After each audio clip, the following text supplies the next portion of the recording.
As Aventuras de Sherlock Holmes, obra de Arthur Conan Doyle, parte 37ª.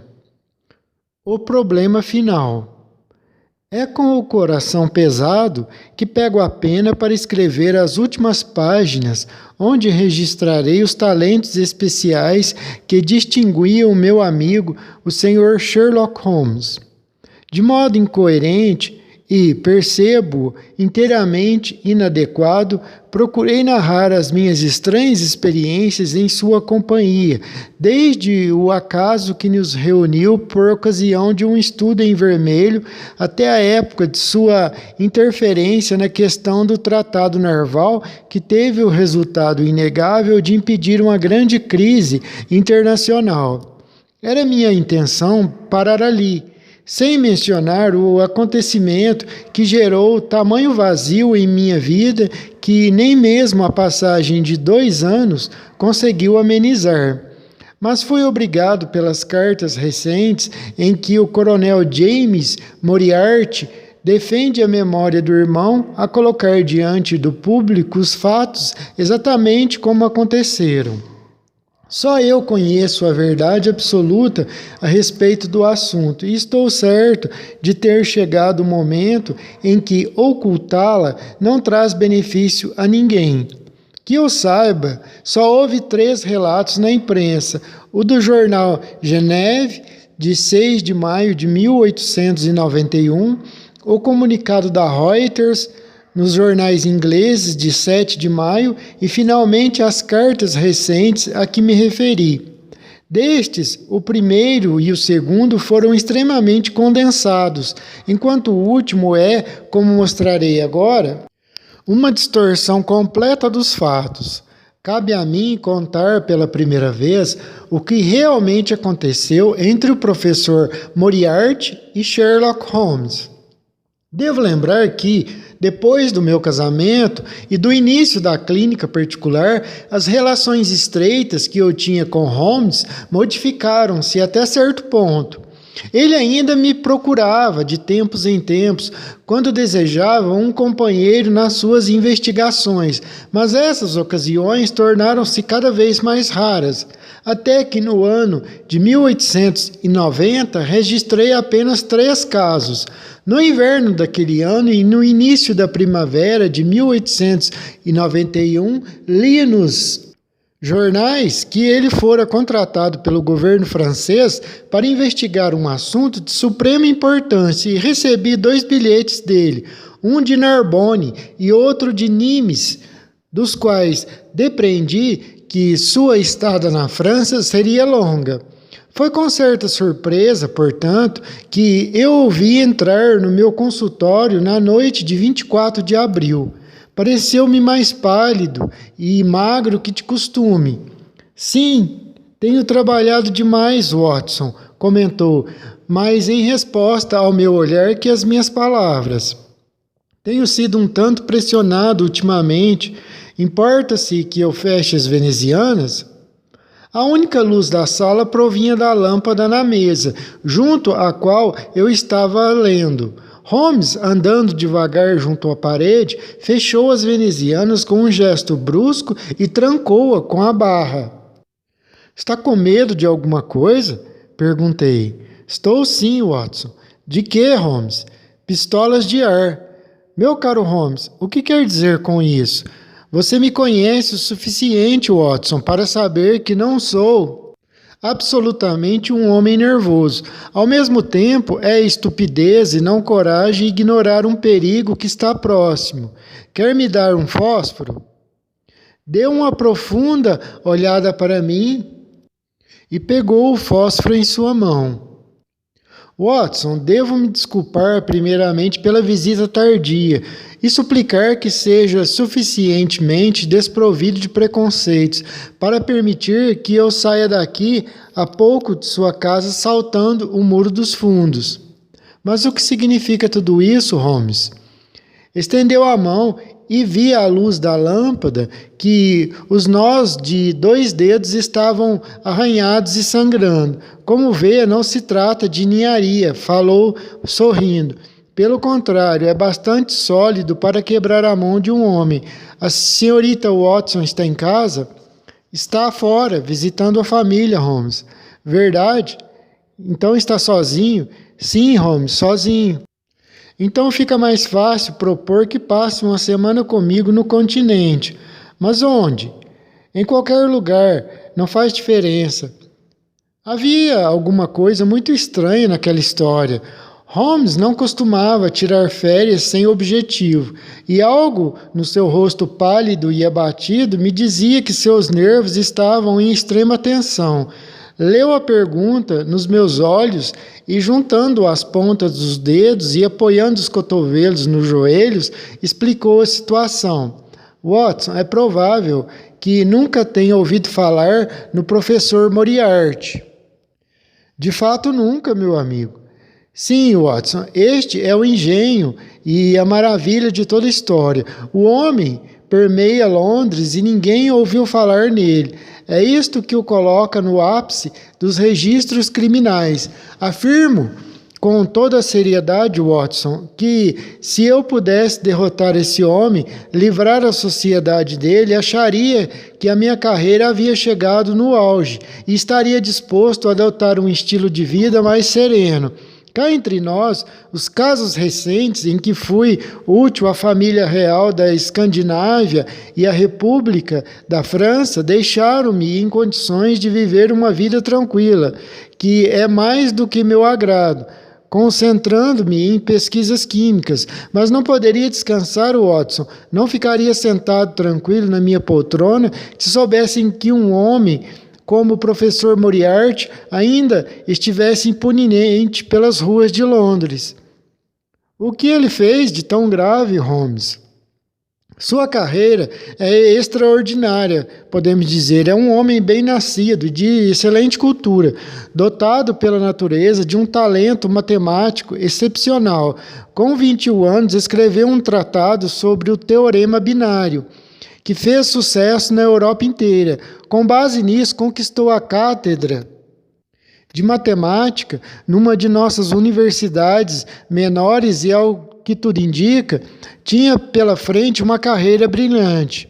Mas suas tendências hereditárias são do tipo diabólico.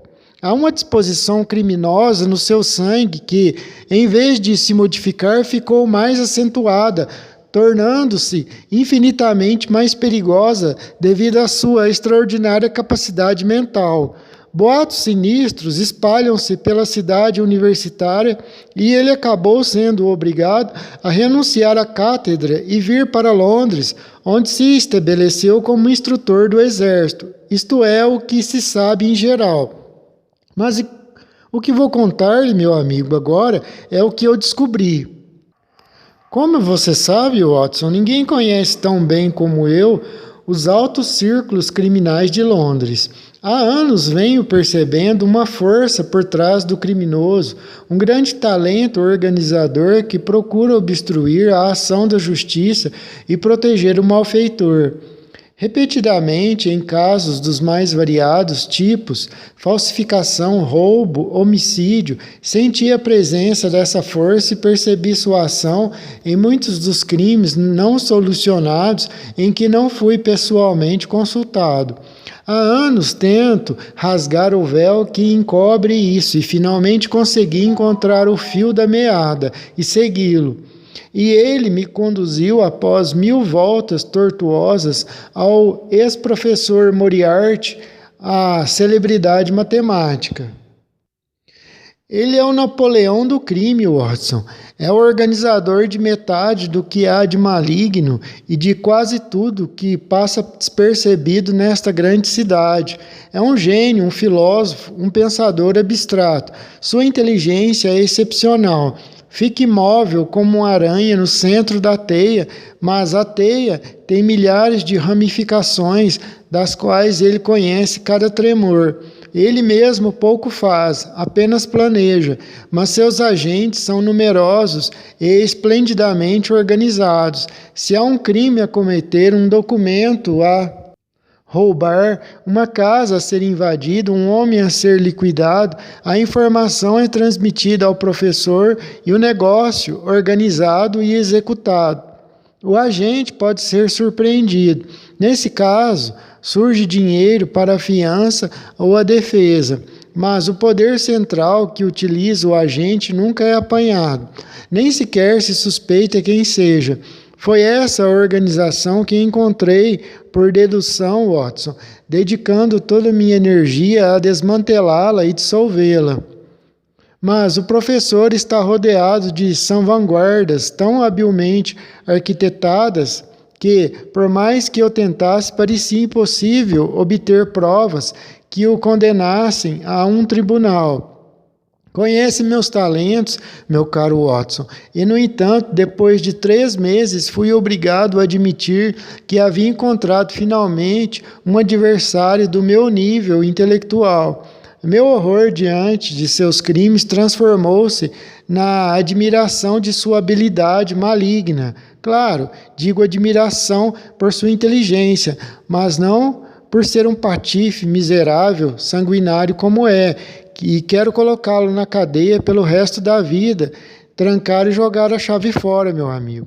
Mas, finalmente, ele cometeu um erro, veja bem, um pequeno erro, que foi demais para ele porque eu estava bem próximo, no seu encalço. Surgiu então a oportunidade e a partir desse ponto teci minha rede em volta dele e agora está tudo pronto para fechá-la. Dentro de 3 dias, ou seja, na próxima segunda-feira, o caso estará no ponto e o professor Moriarty, com todos os principais integrantes da sua gangue, cairá nas mãos da polícia. Haverá então o maior julgamento criminal do século, o esclarecimento de mais de 40 mistérios e força para todos. Mas, se agirmos antes da hora, eles podem escapulir de nossas mãos no último instante, Watson. Se eu pudesse ter feito isso sem que o professor Moriarty soubesse, tudo correria bem. Mas ele era esperto demais para isso, percebeu todas as minhas ações para lançar a rede à sua volta. Tentou escapulir várias vezes, mas eu o impedi. Se uma narrativa detalhada desta luta silenciosa fosse escrita, estaria entre os duelos mais brilhantes da história policial, Watson. Nunca cheguei antes a esse ponto e nunca fui tão pressionado pelo adversário. Ele deu golpes fundos, mas consegui solapá-lo. Esta manhã tomei as últimas providências e faltam apenas 3 dias para terminar o caso. Estava sentado em meu quarto, refletindo sobre o assunto, quando a porta se abriu e o professor Moriarty surgiu na minha frente. Meus nervos são firmes, Watson, mas confesso que estremeci ao ver o próprio homem que estivera tão presente nos meus pensamentos ali, na soleira da minha porta. Sua aparência era bastante familiar, muito alto e magro. Sua testa forma uma curva branca e os olhos são profundamente engastados, no rosto escanhoado. Pálido e de expressão ascética, conserva nos seus traços alguma coisa do professor. Os ombros são curvados em consequência de muito estudo e a cabeça inclina-se para frente, sempre oscilando de um lado para o outro, como um réptil. Ficou me observando com grande curiosidade nos olhos de pálpebras franzidas. Você tem menos desenvolvimento frontal do que eu esperava, ele disse finalmente. É um hábito perigoso levar armas de fogo carregadas no bolso do roupão. Watson, é fato que mal ele entrou, eu percebi o intenso perigo que ocorria. Para ele, a única fuga possível seria silenciar-me. No instante, eu havia passado o revólver da gaveta para o bolso, apontando para ele sob o roupão. Ao ouvir a observação, tirei a arma e coloquei-a na mesa. Ele continuou a sorrir e a piscar, mas algo em seus olhos deixou-me satisfeito por ter a arma à mão. É evidente que não me conhece, disse ele. Pelo contrário, é evidente que o conheço, repliquei. Sente-se, por favor. Posso ceder-lhe 5 minutos se tiver algo a dizer. Tudo o que tenho a dizer já passou pela sua mente. Então é provável que minha resposta tenha passado pela sua. Repliquei. Insiste? Sem dúvida alguma. Enfiou a mão no bolso e eu peguei a pistola que estava na mesa, mas ele se limitou a tirar uma caderneta onde havia rabiscado algumas datas. Atravessou o meu caminho no dia 4 de janeiro, ele disse. No dia 23, aborreceu-me. Em meados de fevereiro, fui seriamente perturbado. No final de março, meus planos foram completamente prejudicados. E agora, no final de abril, por causa de sua importunação permanente, corro o risco de perder a liberdade. A situação está se tornando insuportável. Tem alguma sugestão a fazer? Eu lhe perguntei. Precisa desistir, Holmes, disse balançando a cabeça. Precisa mesmo. Depois da segunda-feira, eu disse. Ora, estou certo de que um homem com a sua inteligência sabe que só há uma saída nesse caso. Precisa recuar. Agiu de forma tão que só nos resta um recurso. Foi um verdadeiro prazer intelectual ver a maneira como lidou com este caso, e digo sinceramente que lamentaria ser obrigado a tomar uma medida extrema. Está sorrindo, mas asseguro-lhe que ela seria tomada. O perigo faz parte do meu trabalho, Moriarty, observei. Não se trata de perigo, Sr. Holmes, é destruição inevitável. Está no caminho não só de um indivíduo, mas também de uma organização poderosa, cuja extensão total, apesar de toda a sua inteligência, ainda não conseguiu perceber. Terá de se afastar, Sr. Holmes, ou será pisoteado. Esta conversa está fazendo com que eu me descuide de um trabalho importante que me espera em outro local, disse, levantando-me. Ele também se levantou, Watson, e me fitou em silêncio, meneando tristemente a cabeça. Depois disse, bem, é uma pena, mas fiz o que pude. Conheço todos os lances do seu jogo. Não pode agir antes da segunda-feira. Foi um duelo entre nós dois, Sr. Holmes. Espera levar-me aos tribunais. Afirmo que nunca sentarei no banco dos réus. Espera me derrotar. Afirmo que isso jamais acontecerá. Se é bastante inteligente para me destruir, pode estar certo de que farei o mesmo em relação ao senhor. Elogiou-me de várias maneiras, Sr. Moriarty, repliquei. Permita que eu retribua dizendo que, se estivesse certo da primeira eventualidade, aceitaria com alegria a última no interesse público. Prometo uma, não a outra, replicou, ameaçador, e voltando-me as costas encurvadas, saiu piscando da sala.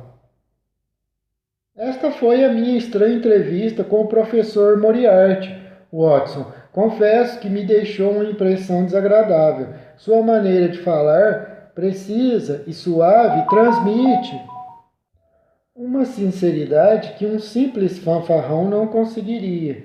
Você dirá, é claro, por que não recorre à polícia? O motivo é que estou convencido de que o golpe será dado por seus agentes. Tenho todas as provas neste sentido. Já foi agredido?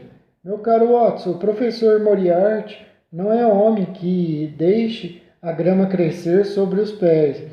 Saí ao meio-dia para cuidar de um negócio em Oxford Street.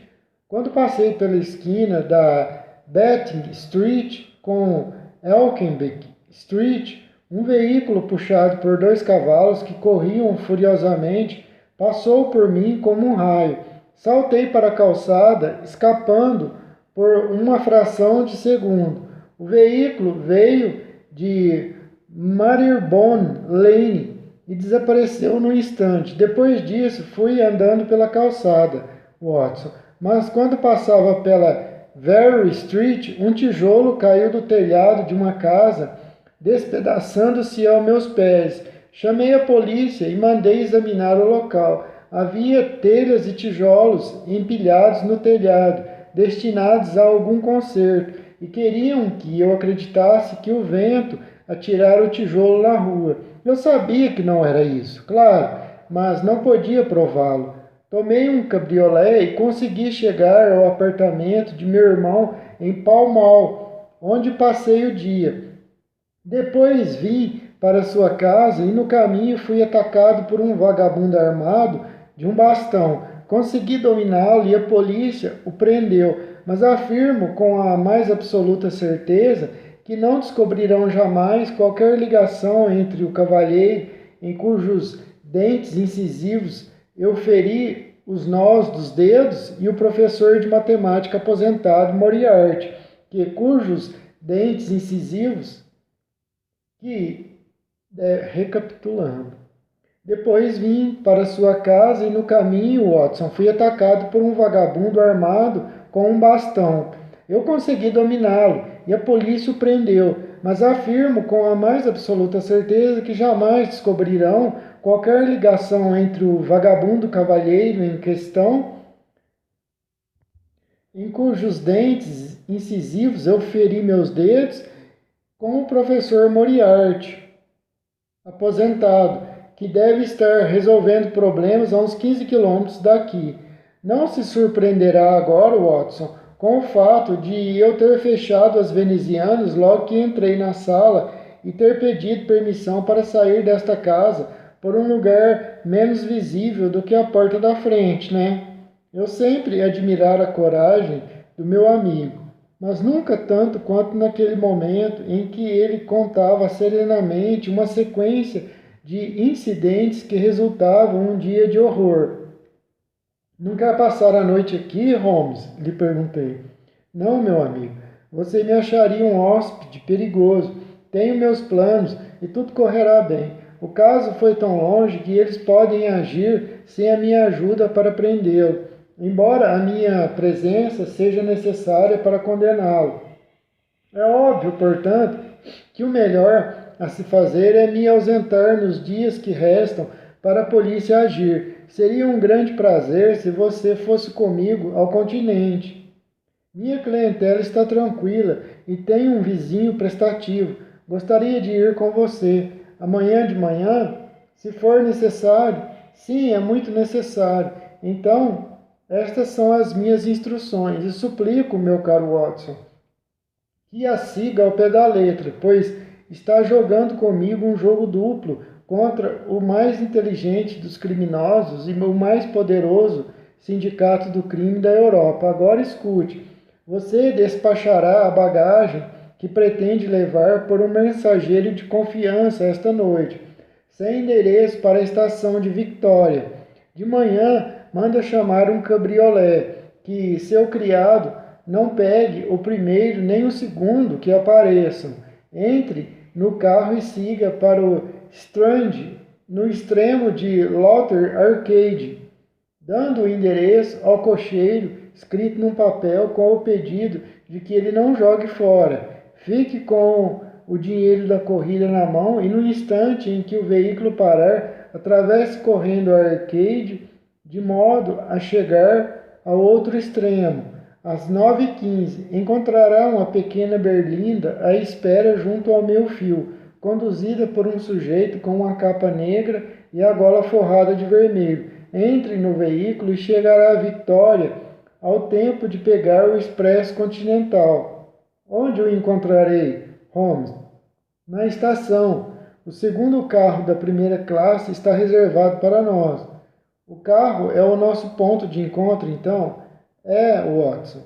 Foi inútil pedir a Holmes que passasse a noite em minha casa. Era evidente que temia trazer problemas para quem o hospedasse, e por isso saiu logo, com algumas palavras apressadas a respeito dos nossos planos para o dia seguinte. Levantou-se. Acompanhei-o até o jardim. Ele pulou o muro que dava para Montgomery Street e, assobiando imediatamente para chamar um cabriolé, ouvi que se afastava. De manhã segui ao pé da letra todas as suas instruções. O cabriolé foi escolhido com tantas precauções que não poderia ter sido colocado ali para nós. Logo após o café, fui a Lother Arcade e atravessei a toda velocidade. Uma carruagem estava à espera, dirigida por um cocheiro robusto, envolto numa capa preta, como Holmes me dissera. No instante que entrei, ele chicoteou o cavalo e saiu em disparada para a estação de Victoria. Quando desci, ele manobrou a carruagem e partiu sem olhar na minha direção. Até então tudo havia corrido perfeitamente. A bagagem estava à minha espera e não tive dificuldade em descobrir o vagão indicado por Holmes. Tanto mais que era o único trem com a placa de reservado. Tanto mais que era a única no trem com a placa de reservado. Meu único motivo de ansiedade era o fato de que Holmes não havia aparecido ainda. O relógio da estação mostrava que faltavam apenas 7 minutos para a hora da partida. Procurei inutilmente entre os grupos de viajantes e as pessoas que deles se despediam o vulto esguio do meu amigo. Não vi sinal dele. Passei alguns minutos ajudando um venerável padre italiano que tentava, em mau inglês, fazer o carregador compreender que a bagagem devia ser remetida para Paris. Depois, olhando em torno mais uma vez, voltei ao vagão, onde descobri que o carregador, apesar do aviso, havia me dado o padre italiano como companheiro de viagem. Expliquei que sua presença era uma intromissão, mas inutilmente, pois meu italiano era ainda mais limitado que o inglês dele. Aposto que é o Holmes, o padre italiano.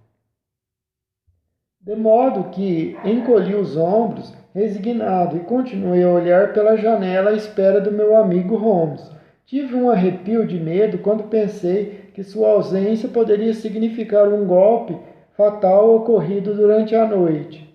As portas já estavam fechadas e o apito soou quando, meu caro Watson, você nem sequer se dignou desejar-me bom dia, disse uma voz. Virei-me num espanto incontrolável. O idoso clérigo voltou o rosto para mim. No mesmo instante, as rugas desapareceram. O nariz se afastou do queixo. O lábio inferior recolheu-se. A boca deixou de murmurar. Os olhos baços recuperaram o brilho. A silhueta encurvada endireitou-se. Logo em seguida, toda a estatura desabou novamente. Holmes desapareceu tão depressa quanto havia aparecido. Meu Deus, exclamei, você me assustou, Holmes. Todas as precauções são necessárias, meu amigo Watson. Tenho motivos para acreditar que estão na minha pista. Ah, lá vem o próprio Moriarty. O trem já havia começado a mover-se.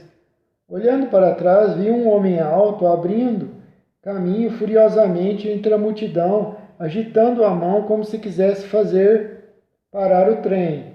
Tarde demais, pois ganhávamos velocidade rapidamente e logo depois saímos da estação.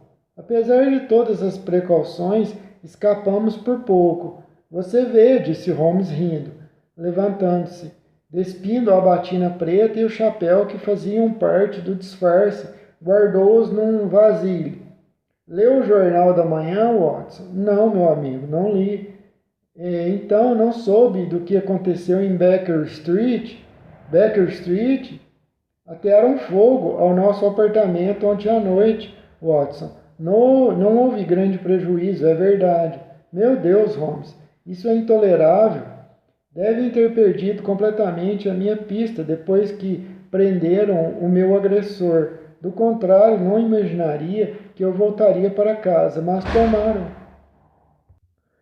tomaram a precaução de vigiar você, Watson, e foi isso que trouxe Moriarty até a estação Vitória. Teria cometido algum deslize na vinda? Fiz exatamente como você me sugeriu, Holmes.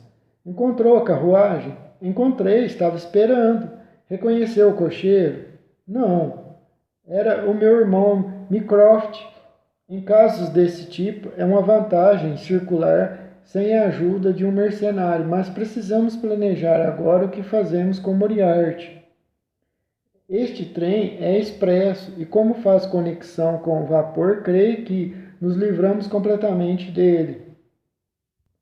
Meu caro Watson, é evidente que não percebeu o que eu queria dizer quando eu afirmei que esse homem é meu equivalente intelectual. Acha que se fosse eu o perseguidor, me deixaria dissuadir por um obstáculo tão insignificante?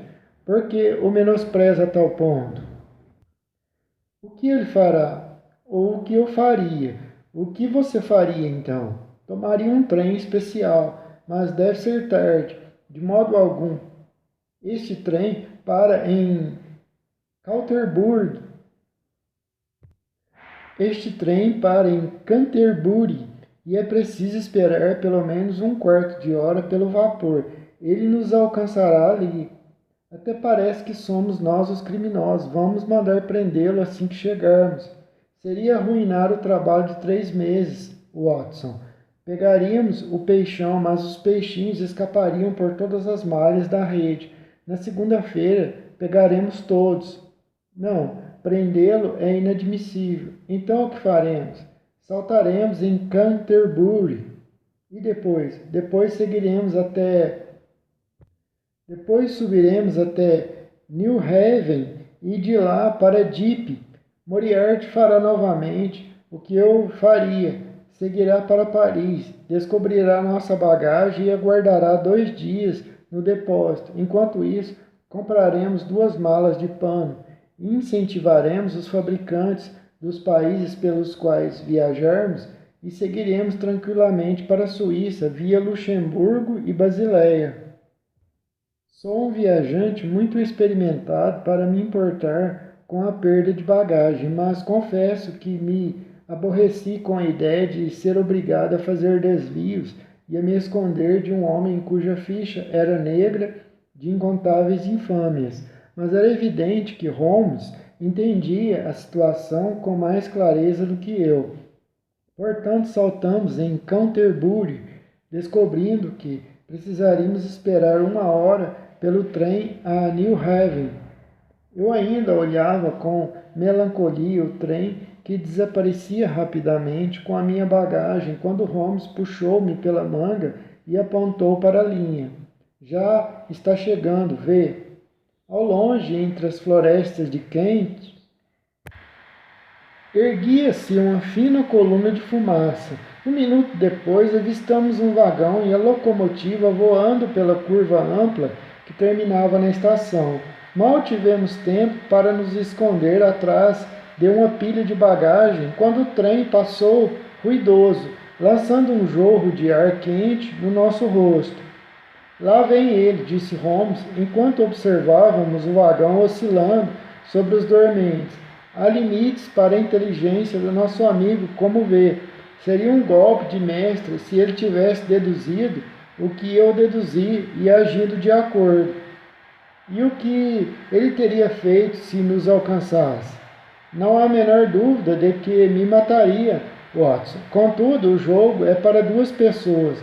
A questão agora é saber se devemos fazer um almoço antecipado aqui ou correr o risco de morrer de fome antes de chegarmos ao buffet de New Haven. Vejamos, viajamos para Bruxelas naquela noite e passamos 2 dias na cidade, seguindo no 3º dia para Estrasburgo. Na manhã de segunda-feira, Holmes telegrafou para a polícia de Londres e à noite encontramos a resposta à nossa espera no hotel. Ele rasgou o envelope e com uma praga atirou o telegrama na lareira. Eu devia ter adivinhado, gritou Holmes. Ele escapou.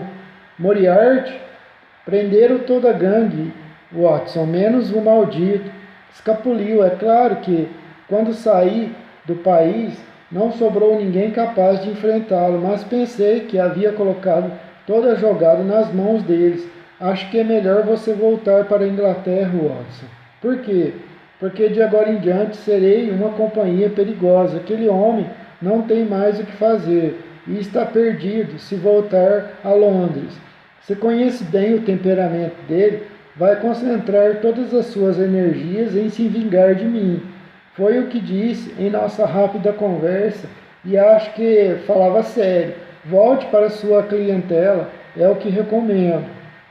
Não era uma sugestão atraente para um velho lutador e também um velho amigo. Sentados na sala de jantar em Estrasburgo, discutimos a questão durante meia hora, mas na mesma noite continuamos na viagem, seguindo para Genebra. Durante uma semana muito agradável, passeamos pelo Vale do Ródano. Depois, mudando de direção em Leuc, seguimos para o Passo Jaime, ainda coberto de neve, dali atravessando Interlaken, chegamos a Meiringen. Foi uma viagem encantadora. Embaixo, o verde frágil da primavera e no alto, o branco virgem do inverno. Meiringen. Mas eu sabia bem que nem por um instante Holmes esquecia a sombra ameaçadora do professor Moriarty. Nas acolhedoras aldeias alpinas ou nos solitários passos das montanhas, eu percebia pelo rápido exame de todas as fisionomias que cruzavam nosso caminho que ele estava convencido de uma coisa: por mais que viajássemos, não conseguiríamos nos livrar do perigo que seguia nossos passos. Certa vez, lembro-me, quando cruzávamos o Jaime e caminhávamos às margens do melancólico Doubsey, uma pedra grande se deslocou da encosta à nossa direção. Rolou e caiu no lago atrás de nós. No mesmo instante, Holmes subiu correndo a encosta, de pé num ponto elevado, olhou em todas as direções. Em vão, nosso guia assegurou-lhe que a queda de uma pedra era um fato corriqueiro na primavera, naquele ponto. Ele não disse nada, mas sorriu para mim com ar de quem vê a realização daquilo que esperava. Mas, mesmo conservando-se alerta, nunca se mostrou deprimido. Pelo contrário, não me lembro de tê-lo visto tão exuberante. Aludia repetidamente ao fato de que, se pudesse ter certeza de que a sociedade se livraria do professor Moriarty, ele encerraria alegremente a sua carreira. Chegaria a dizer, Watson, que não vivi de todo em vão, observou. Se meus registros fossem encerrados esta noite, eu olharia o fato com serenidade. O ar de Londres é mais suave por causa de minha presença. Em mais de 1000 casos, amigo Watson, em 1000 casos, creio que não usei meus talentos nenhuma vez do lado errado. Ultimamente tenho sido tentado a estudar os problemas da natureza e não os mais superficiais, produtos de nossa sociedade artificial. Suas memórias estarão encerradas, Watson, no dia em que eu coroar a minha carreira com a captura ou a eliminação do mais perigoso e inteligente criminoso da Europa. Serei breve, mas exato, no pouco que me resta contar. Não é um assunto que me demore de boa vontade, mas sei que tenho o dever de não omitir nenhum detalhe.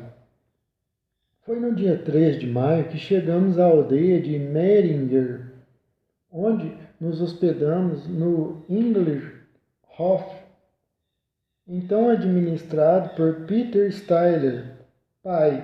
Nosso anfitrião era homem inteligente e falava um inglês excelente, pois trabalhara durante 3 anos como garçom no Grosvenor Hotel de Londres. Meiringen.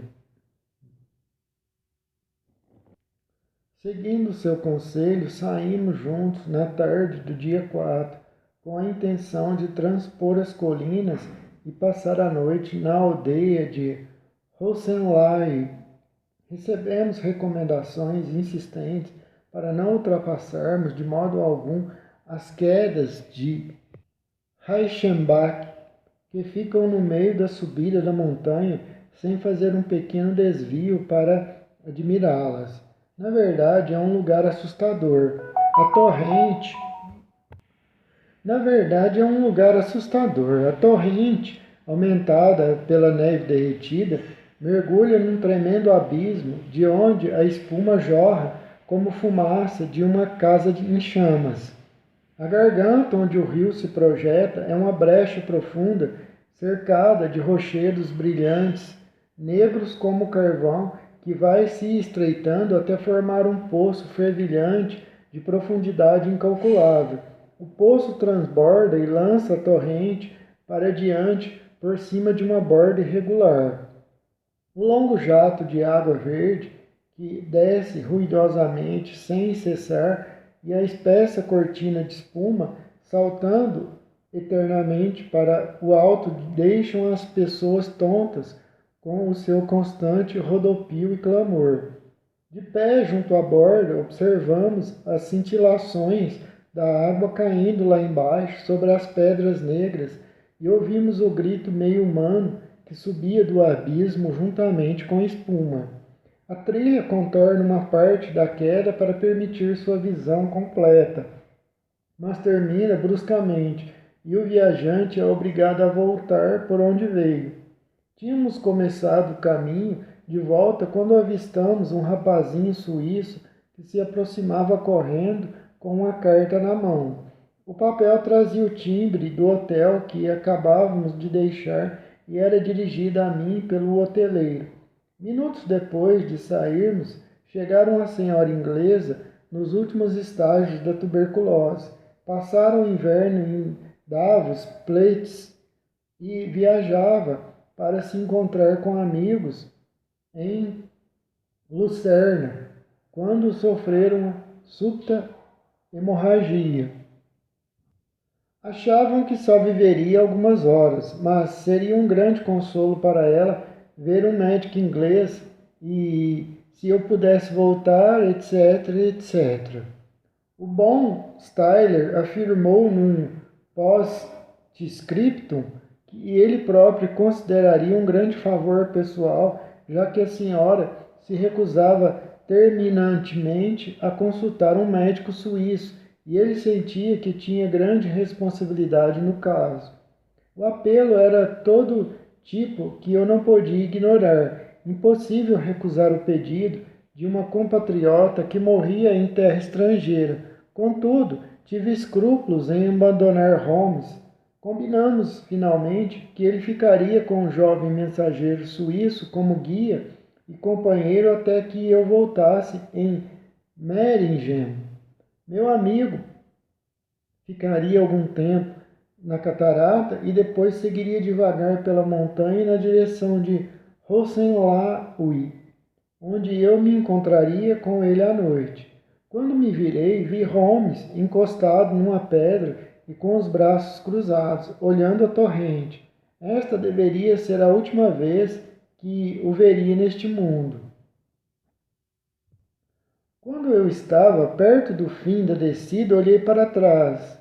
Era impossível daquele ponto ver a queda, mas avistei a trilha em curva que contorna a montanha e chega até ela. Um homem caminhava rapidamente pela trilha, lembro-me bem. Vi sua silhueta escura nitidamente desenhada contra o fundo verde. Reparei nele e na energia com que caminhava, mas sumiu da minha mente quando apressei o passo para voltar ao hotel para atender a senhora tuberculosa. Talvez tenha levado pouco mais de uma hora para chegar em Meiringen. O velho Steiger estava na entrada do hotel. Espero que ela não tenha piorado, disse, aproximando-me depressa. Uma expressão de surpresa surgiu no rosto dele, e ao primeiro tremor de suas sobrancelhas, meu coração pesou como um chumbo. Não escreveu isto? Olha, perguntei, tirando a carta do bolso. Não há nenhuma inglesa doente no hotel? Claro que não, exclamou. Mas o papel tem o cabeçalho do hotel. Ah, deve ter sido escrita por aquele inglês alto que chegou depois que vocês saíram, ele disse. Mas não esperei as explicações do hoteleiro. Apavorado, eu já corria pela rua da aldeia em direção à trilha que acabara de descer. Levaram uma hora para voltar. Apesar de todos os meus esforços, 2 se passaram até que eu chegasse novamente à catarata de Reichenbach. Vi o bastão de Holmes ainda apoiado à rocha onde eu tinha o deixado, mas não havia sinal dele. Gritei a plenos pulmões, porém inutilmente. A única resposta foi o eco de minha própria voz reverberando pelas montanhas sem fim. Foi a visão do bastão que me deixou gelado e tonto. Ele não tinha seguido para Rosenlaui. Permanecera naquela trilha de 1 metro, com a parede a pique de um lado e o abismo do outro, até que seu inimigo o alcançasse. O jovem suíço também tinha desaparecido. Estava a soldo de Moriarty, provavelmente, e deixara os dois juntos. O que teria acontecido então? Quem iria contar o que aconteceu? Fiquei ali uns 10 minutos procurando controlar-me, pois estava dominado pelo horror. Lembrei-me então dos métodos do próprio Holmes e tentei usá-los para reconstituir a tragédia. Era bem difícil pensar em algo com a cabeça e o coração como eu estava, mas olhei, sim, infelizmente. Durante a nossa conversa, não tínhamos ido até o final da trilha, e o bastão marcava o ponto onde havíamos parado.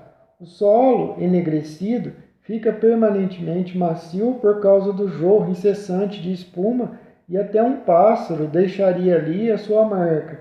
2 pares de pegadas estavam nitidamente impressos na trilha, afastando-se de onde eu me encontrava. Nenhum voltava. A alguns metros do final, o solo estava enlameado e pisoteado.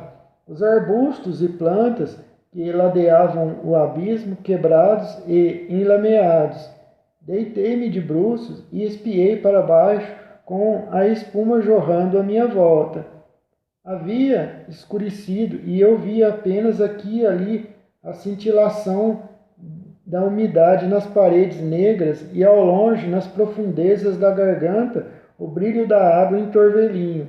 Gritei, mas somente o grito meio humano da queda voltou aos meus ouvidos.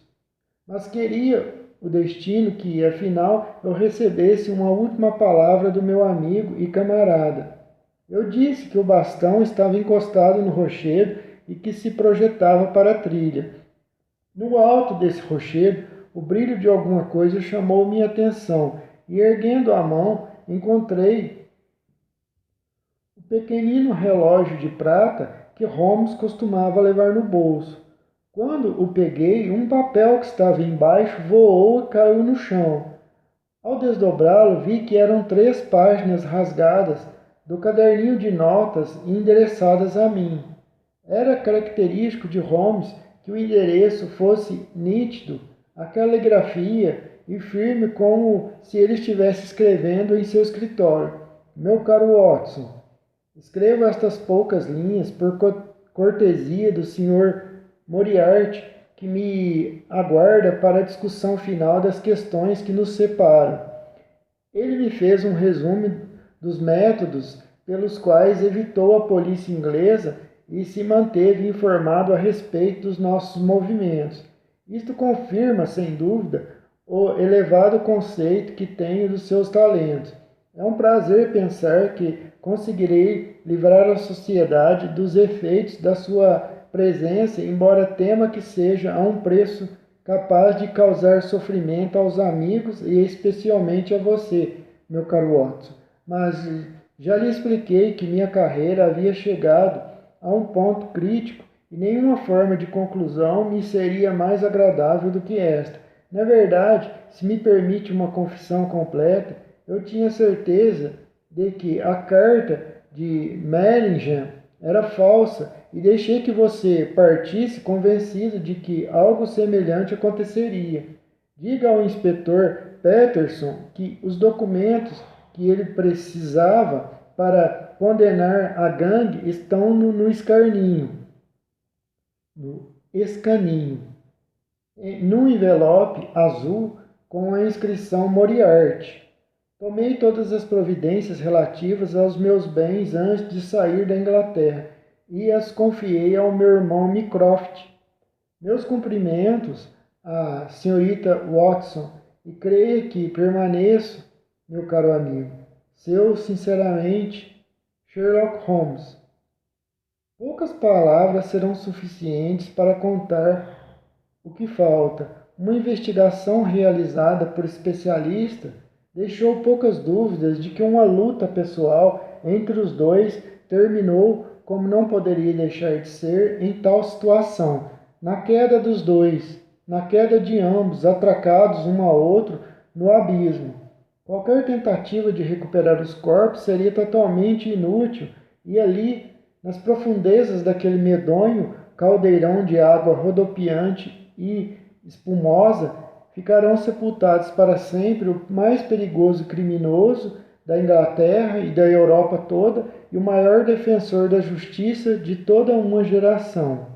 O rapaz suíço nunca mais foi encontrado, e não há dúvida de que se tratava de um dos numerosos agentes empregados por Moriarty. Quanto à gangue, o público ainda deve recordar que as provas acumuladas por Holmes desbarataram completamente a organização. A mão do morto pesou sobre cada um deles. Do seu terrível chefe, poucos detalhes vieram à tona durante o processo. E, se fui agora obrigado a fazer uma exposição de sua carreira, foi devido aos defensores insensatos que tentaram limpar a sua memória, atacando aquele que considerarei para sempre o melhor e o mais sábio dos homens, Sherlock Holmes. A volta de Sherlock Holmes. A aventura da casa vazia.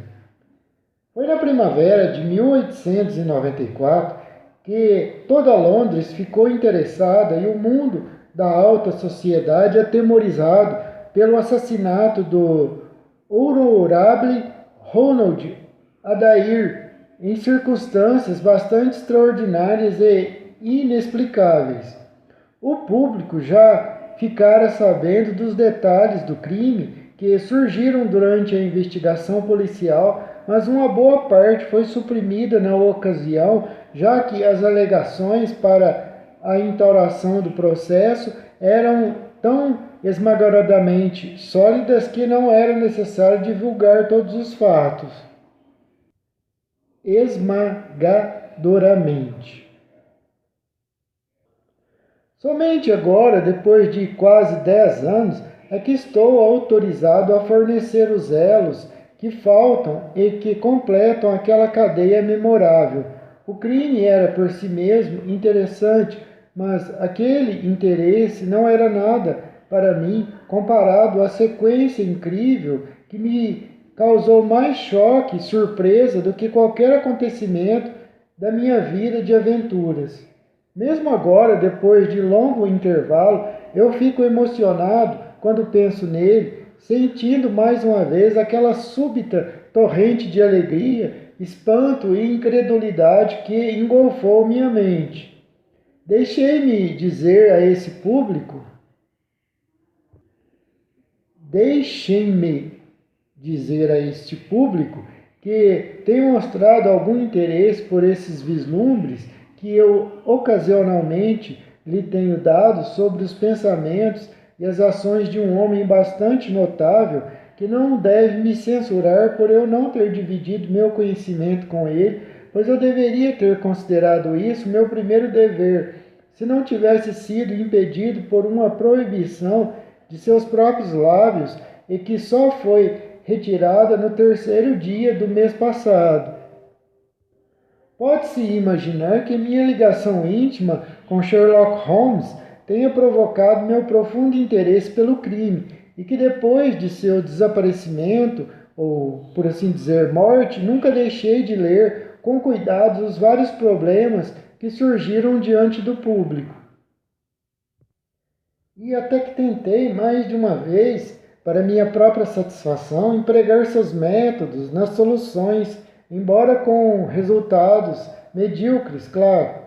Não havia nenhum, no entanto, que me atraísse tanto quanto esta tragédia de Ronald Adair. Ao ler o depoimento no inquérito que levou a um veredito por assassinato premeditado contra pessoa ou pessoas desconhecidas, eu percebi mais claramente do que nunca a perda que a comunidade sofrera com a morte de Sherlock Holmes.